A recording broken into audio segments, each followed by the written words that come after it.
Praise the Lord. जय मसीह की। Welcome to walking on water Wednesdays. मेरा नाम है अंजलि नाथ। आइए हम मिलकर परमेश्वर पर निर्भर होना सीखें। आज हम अपनी गलातियों की पत्री की स्टडी को कंटिन्यू करेंगे। आज हम चैप्टर 5 उसकी वर्स 2 से लेकर 4 को देखेंगे। आइए हम वर्स ही पढ़ते हैं। देखो, मैं पौलुस तुमसे कहता हूं कि यदि खतना कराओगे तो मसीह में तुम्हें कुछ लाभ ना होगा। फिर भी मैं हर एक खतना कराने वाले को जताए देता हूं कि उसे सारी व्यवस्था माननी पड़ेगी। तुम जो व्यवस्था के द्वारा धर्मी ठहरना चाहते हो, मसीह से अलग और अनुग्रह से गिर गए हो। सो लास्ट टाइम जब हमने चैप्टर 5 उसकी फर्स्ट वर्स को देखा, हमने देखा कैसे पौलुस समझाते हैं कि जो मसीह में हमारी स्वतंत्रता है और जो चीजें उस स्वतंत्रता में बाधा डालती हैं, उन जुओं को हमें तोड़ते चलना है, अपने आप से दूर करते चलना है। और उन जुओं से हम कभी एक जुए से निकल के दूसरे में ना फंसे, वन कॉन्स्टेंटली उन जुओं पर विक्ट्री पाते जाए, अपनी वीकनेसेस पर, अपने द्वारा नहीं, उस स्वतंत्रता के द्वारा जो हमें यीशु मसीह से मिलती है, उस सामर्थ के द्वारा जो हम पवित्र आत्मा से पाते हैं, हम अपनी कमजोरियों पे जय पा सकते हैं। और आगे वो कहते हैं सारी व्यवस्था हमें माननी पड़ेगी अगर हम खतना कराएंगे। वो कहते हैं ना, खतना कराने वाले को जताए देता हूं कि उसे सारी व्यवस्था माननी पड़ेगी। क्योंकि आप एक लॉ को अगर फॉलो करोगे और आप ये बिलीव करोगे कि लॉ के द्वारा आप धर्मी ठहरते हो, तो अगर आपने एक भी लॉ तोड़ा तो आप धर्मी नहीं ठहरे ना। तो आपको पूरा लॉ फुलफिल करना पड़ेगा। और जब आप शुरू खतना से करोगे, मे बी फिर आप एनिमल सैक्रिफाइस से चढ़ाना मांगोगे, फिर आप कहोगे वो 2 से बेहतर है, मैं तीसरा काम भी करता हूँ, मैं कोशर भी खाता हूँ, ताकि मैं परमेश्वर को अपने कामों के द्वारा बेहतर और बेहतर धर्मी जता सकूं। पर हमारे कामों के द्वारा हम धर्मी परमेश्वर के आगे नहीं ठहरते।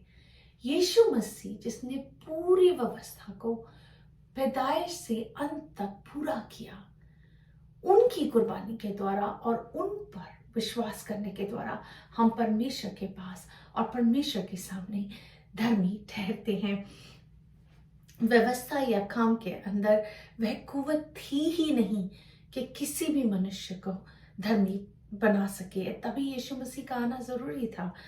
सो वर्स 1 में हमने पढ़ा ना कि जब हम बंधुआई में जानबूझकर जाते हैं, तो यीशु ने जैसे जिन्होंने हमें स्वतंत्र किया है, हम फिर उन्हें कहते हैं कि नहीं प्रभु, हम आपका इनकार करते हुए इन कामों के आगे सरेंडर करते हैं। अपनी स्वतंत्रता का इनकार करते हुए हम कॉन्स्टेंटली बंधुआई में जाते हैं, इंटेंशनली जाते हैं, जानबूझकर जाते हैं, क्योंकि हम जानते हैं, पवित्र आत्मा हमें बताते हैं कि क्या सही और क्या गलत है। तो अब अगर हम बंधुआई में जाते हैं तो हम जानबूझकर जाते हैं। आगे पौलुस इन वर्सेस में कहते हैं, वो ये नहीं कह रहे कि व्यक्ति जो खतना करवाता है वह मसीह से अलग हो जाता है, पर वो ये कह रहे हैं कि कोई भी व्यक्ति जो धर्मी होने के लिए खतना करवाता है वह मसीह से और उनके अनुग्रह से दूर हो गया है। वो कहते हैं ना, तुम जो व्यवस्था के द्वारा धर्मी ठहरना चाहते हो, मसीह से अलग और अनुग्रह से गिर गए हो। सो वो बहुत क्लियरली समझा रहे हैं कि जब हमने उद्धार पाया, हमने हमारे कामों की वजह से उद्धार नहीं पाया। हम अपना उद्धार अपने कामों की वजह से नहीं रख पाते, पर यीशु मसीह की कांस्टेंट ग्रेस के द्वारा, अनुग्रह के द्वारा हम आज उद्धार पाए हुए लोगों के समान परमेश्वर के आगे खड़े रह पाते हैं, कॉन्स्टेंटली पवित्र आत्मा से मदद पाते हुए, धर्म की शिक्षा को अनुभव करते हुए, अपनी पापों की क्षमा मांगते हुए हमें परमेश्वर धर्मी देख पाते हैं अपने पुत्र यीशु मसीह के द्वारा।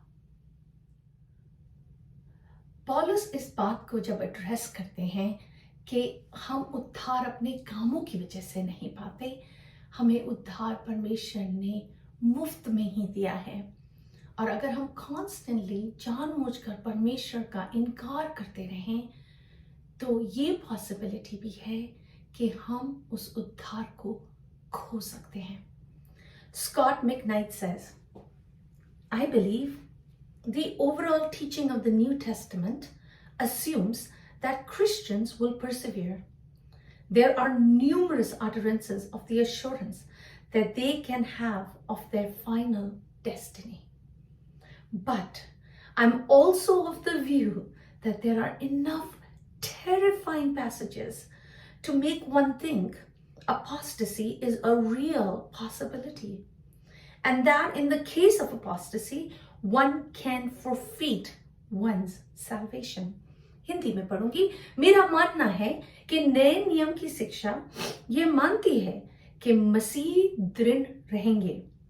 बाइबल में कई पद हैं जो हमारी अंतिम तकदीर को कैसे हम प्राप्त कर सकते हैं उसको दर्शाते हैं, लेकिन मेरा यह भी मानना है कि धर्म त्याग एक वास्तविक संभावना मानने के लिए भी बाइबल में कई भयानक पद हैं जो ये दर्शाते हैं कि धर्म त्याग के कारण व्यक्ति अपने उद्धार को खो सकता है।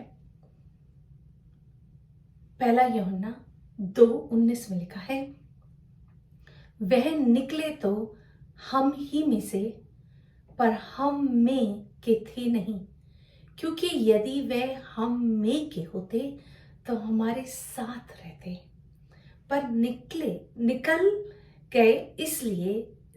इसलिए गए कि यह प्रकट हो कि वह सब हम में के नहीं है।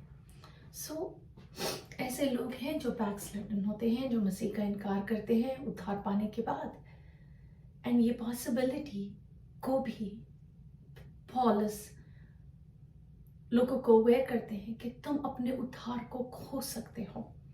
मत्ती 24:10 में लिखा है, तब बहुत से ठोकर खाएंगे और एक दूसरे के को पकड़वाएंगे और एक दूसरे से बैर रखेंगे। It is important to know that we should keep our salvation as precious. जैसे कहते हैं कि driving is a privilege, right? जब लोग रफ ड्राइव करते हैं तो उन्हें पता होना चाहिए कि व्हील के पीछे बैठ के ड्राइव कर पाना अपने आप में एक प्रिविलेज है। ऐसे ही यीशु मसीह पर विश्वास करना, उद्धार पाना एक बहुत बड़ी प्रिविलेज है। और क्योंकि यीशु मसीह अनुग्रह से भरे हुए परमेश्वर हैं हमारे, दैट डजंट मीन कि हम उनकी एडवांटेज लें ताकि पाप भी बढ़ता जाए, क्योंकि अनुग्रह भी बहुत है, कदापि नहीं।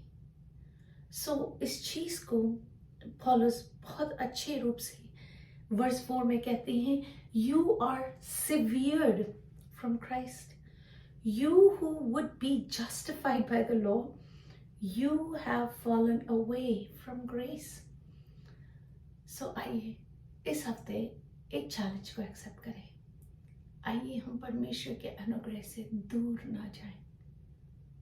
आइए हम अपने आप को परमेश्वर के पास ड्रॉ करें, क्योंकि हम चुने गए लोग हैं, अपने आप से नहीं पर परमेश्वर के द्वारा।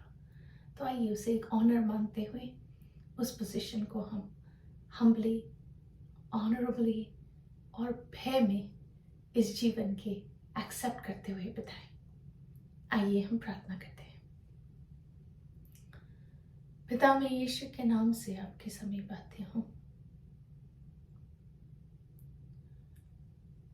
प्रभु जी, हम आपका धन्यवाद करते हैं। होने दे प्रभु।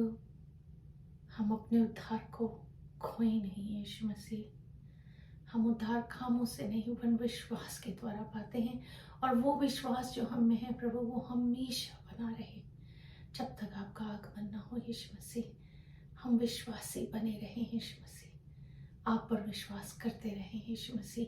नो मैटर कि हमारी लाइफ में कोई भी चैलेंज क्यों ना आए प्रभु, हम ये जाने रखें कि हम आपका हाथ थाम कर चलते हैं। और प्रभु चाहे कोई भी परेशानी क्यों ना हो, हमें पता है कि आप हमारे साथ चलेंगे। Even though it counts for walking on water, but we walk with you hand in hand. So प्रभु हर चीज़ में, हर बात में आपका धन्यवाद देते हुए सारा आदर, सारी महिमा, सारा इज्जत जलाल सिर्फ आपको मिलने पाए, यीशु मसीह के नाम में मांगती हूँ, सुन और दया से ग्रहण करें। आमीन। God bless you. Stay blessed. Stay safe.